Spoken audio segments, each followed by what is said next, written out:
Hi friends, today we will talk about how to fix or how to solve the problem of a home page on the application of Messenger. You will go to settings,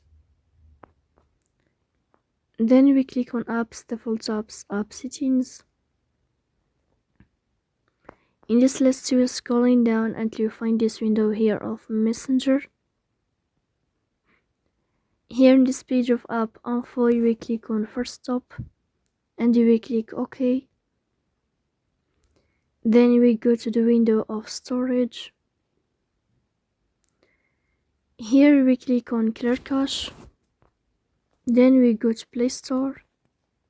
You will search about the application of Messenger.